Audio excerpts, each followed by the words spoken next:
Hello guys, nice to see you again. We are now moving on to the planer, or some people call it the surfacer. Okay, so you would have went to the miter saw already, squared an end, measured your board to the exact length that you needed, and you were going to cut on the waist side of the line. Okay, you're now ready to prepare that board for its thickness. Okay, the main purpose for this machine, the planer, is two reasons. Again, one is to smoothen your rough sawn lumber, okay, because rough sawn lumber is very rough. I don't know if you can see that. It has some rough edges. You're going to use the planer to get it nice and smooth, okay. Also, you're going to use the planer to get it down to the thickness that you need, okay. That's this direction, the thickness. All of the wood that you guys get in here is 1 inch thick. You're going to use the planer to get this down to, 3/4 inch thick, 1/2 inch, the thicknesses that your plans call for. All right.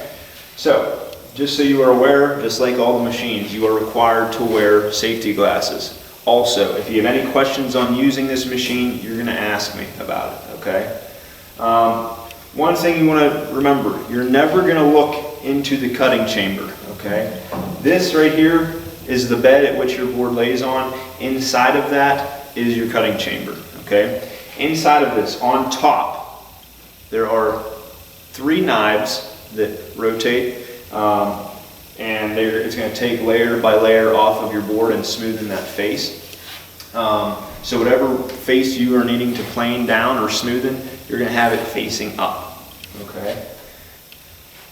Never reach into the surfacer for any reason. Okay, if there's something stuck in there and you need to get something out, you're going to stop the machine, you're going to come get me, and I'm going to help you. Okay, get that piece out.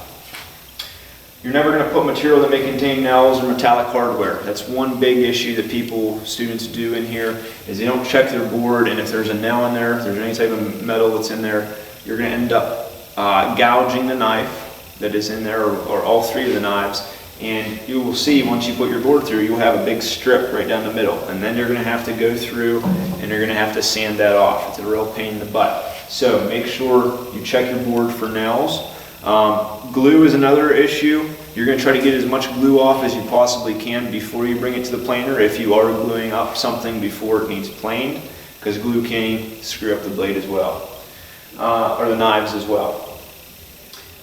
Do not send boards through the surfacer that are less than 15 inches long. When I say 15 inches long, that's from one end grain to the other end grain. Okay, whatever you cut on the miter saw. If the board that you cut on the miter saw was 12 inches, like I did in the miter saw safety video, you're going to need some assistance with that, because you cannot put anything in the planer that is less than 15 inches long. If you do have a small board, the way that we do it is you get a board that's the same thickness, and you butt it right up behind the other board, and you push it through that way, so that the machine thinks that this entire piece is one board and it won't get stuck. The reason you don't want anything smaller than 15 inches is because it can go in there and it can get stuck in the middle of the machine, and then it just sits in there and the knives just keep running over it. And so you'll end up having to stop the machine and get that board out with my help.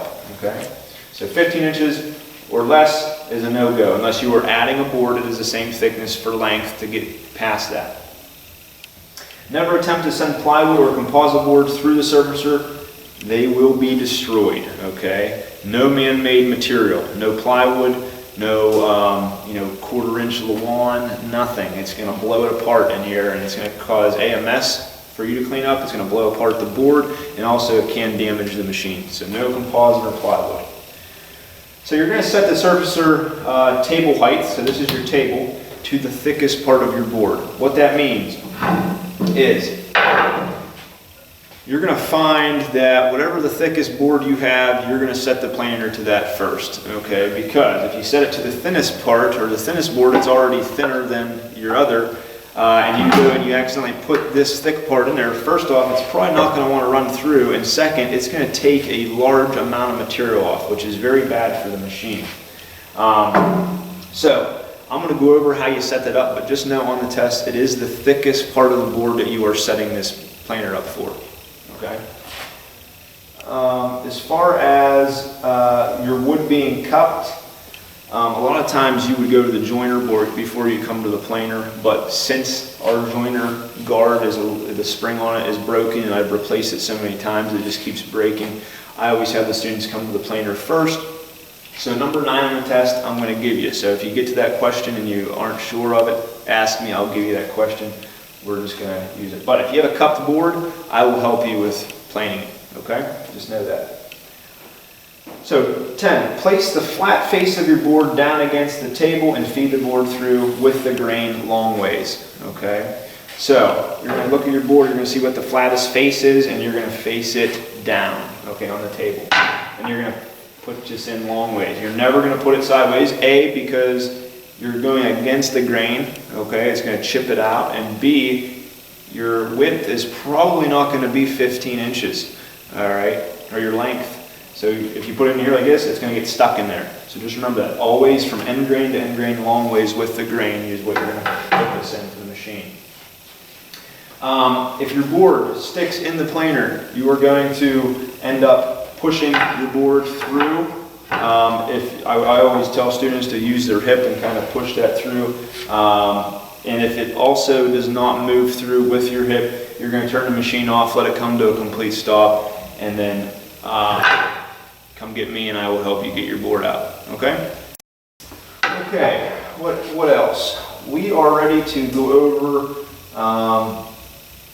the slight angle. So if your board does get stuck in the planer, okay, sometimes it's better off, you eliminate it getting stuck if you just put a slight angle to it. With this planer I found that if you just have it at a slight angle and you push it in there, a lot of times it doesn't want to get stuck, okay? I don't know if it's because it's taking up more of the area for the rollers to pull it through, but get in the habit of when you put your board in there, just put it at a slight angle. You don't want to put it sideways completely. Slight angle, still with the length of the board and with the grain, and a lot of times it won't get stuck, okay? When feeding your work into the surfacer or the planer, please keep your fingers from getting pinched. There are rollers in here that whenever you push your board in there, it's going to grab it and pull it through. A lot of times if you're not completely flat on the table, it's going to go ahead and it's going to slam your board down because it's getting grabbed. And if your fingers are underneath this, it's going to pinch it. Okay, so just watch your fingers please when you push it in there. For setting the table height, you already talked about you already talked about the thickness. You're always going to set this planer to the thickest part of your board. Please know that when you set this, okay, you are going to push the board in. Okay, first off, take your thickest board, you're going to push it in. If it does not go in, you need to lower the bed. Okay, there's a handle on the side here with a set block in the middle. You're going to loosen it, and I have arrows on the side to show you. You're going to go counterclockwise for lowering it. So when you turn this counterclockwise, it does raise and lower, or it lowers the bed. If you clockwise turn it, it will raise the bed. So you're going to lower it until your board can go the whole way through it. Okay? Right now, it does go the whole way through. And you want to make sure when you're doing this that you are underneath the rollers and the knives so that that's where you're getting your location of the thickest part. So once you do that, you're going to move this back and forth. Once you can move it back and forth, as I'm moving it back and forth, I'm going to raise the bed up until the board will no longer move. Okay? So push it in here, you're moving it back and forth, you're going to raise the bed up until it gets stuck. Okay, I can't move it, it is now stuck. You're going to pay attention to where this handle is on your planer adjustment. You're going to back out one turn to get your board out. Back out one turn, so counterclockwise to lower. Take your board out, you're going to put it back to where it was, so raise the bed up one time, and now you're going to add 2. 1, 2. And now you are ready to start planing this. Okay, what that's going to do, it's going to take off a 1/16 of an inch right off the bat. Okay, and that's what we want. In this shop, you are only allowed to go a half of a turn after each successive pass. Okay guys, we're ready to start off with how to set up the planer for your board. So you're going to take your thickest board. You're going to see if you can put it into the planer. Okay, it's getting stuck right now because it's set too high. So once we get our board in here, we want to lower this bed until our board can fit through. So I'm going to unlock the center lock piece on my adjustment wheel. I'm going to counterclockwise one turn, see if I can fit it. I can't. And go second turn. I kind of can, but not completely. We'll go a third turn. Oh, look, there it goes. It can go in and out completely smooth, okay? So as I'm being able to do this, I'm going to move it back and forth while the machine is off, and I'm going to raise the bed until it gets pinched. And I can no longer move it, okay? I can't move it right now, okay? So now I'm going to pay attention to the actual black handle that's on my adjustment wheel. I'm going to lower the bed one turn so that I can get my board out. So one turn counterclockwise. I should be able to move my board out, which I do, so I take it out. I'm going to add a turn to put it back to where it was stuck. Okay, so add one turn. It is now going to be stuck in there, and I'm going to add 2 more turns. So clockwise 1, clockwise 2. I'm going to lock that. I am now ready to turn the planer on, turn the dust collection on, and I can put my board through. Okay, that is setting it for the thickest part of your board. Just so you are aware, on the test, you are allowed to only go a half turn after each successive pass. That's going to be 1/32 of an inch that it's taking off. In here, a lot of students like to go 1 full rotation. That would be a 1/16 of an inch that you're taking off each pass. I'm okay with that. I find that it doesn't hurt the blades too bad, and you get through this at a lot faster pace, and you're not holding up a line. So on the test, half a turn after each successive pass. A successive pass meaning you push this through, you walk around the other side, you grab your board, you are now ready to adjust it because you need to keep adjusting it to take material off. You're never going to surface or plane stock that is thinner than 3/8 of an inch. You may damage the surfacer or destroy your board. So 3/8 is the minimum that you can put on here, okay, or plane. So just remember that. When most of your board has passed through the surfacer, you're going to walk around the other side and you're going to support it, okay? This machine grabs it and it pulls the board through, so you don't have to worry about supporting it and pushing it on this side. This is the lever. As long as it's engaged, it will pull it through. If this is up, you'll find that it won't pull your board through, so just remember that as well. When servicing long stock, you are going to have someone stand on the other side and help you, okay? Also, if you are servicing several pieces, you are going to run all of those pieces as long as they are the same thickness through at the same time. So let's say I have 2 pieces here that are the same thickness.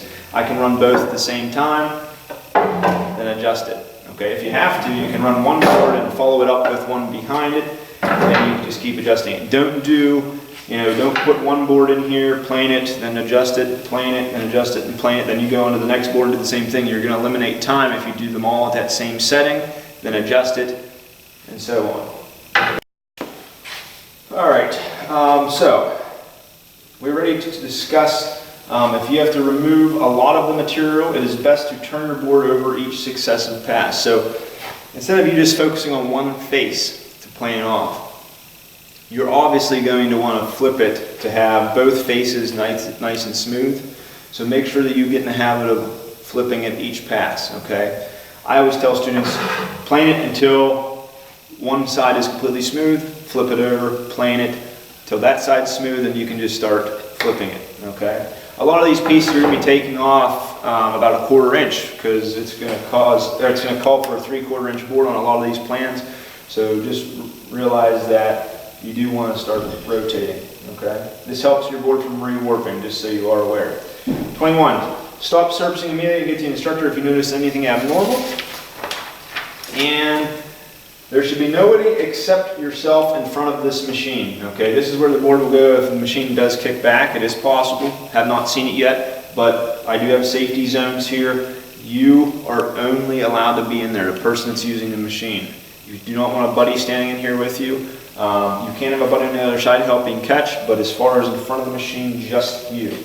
23, if you have a special setup, have me assist you. There are some plans that have you do special setups, okay? So make sure that if there is something special we need to do, you come find me in your plans. It's mostly for advanced woods, because woods 1, we're going to do all my plans, there's no special setups, okay? Also, do not talk to anybody that is in this safety zone. It distracts them, okay? Just so you are aware. Okay, that's all the safety that I want to go over because that's going to be on the test. The only other thing I want to talk about is when you use this machine, you have to have dust collection on, okay? My dust collection, I will be going over with you, so I'll show you where that is. But also up here, a cutoff for the air vent. Make sure that it's pulled out. A lot of students put the dust on, but they don't make sure that that vent's open. And what happens is all your sawdust gets blocked up here, and it starts shooting out the front, and you're just gonna have a mess to clean up, okay? Other than that, that is all I need you to know. I will see you on the next machine.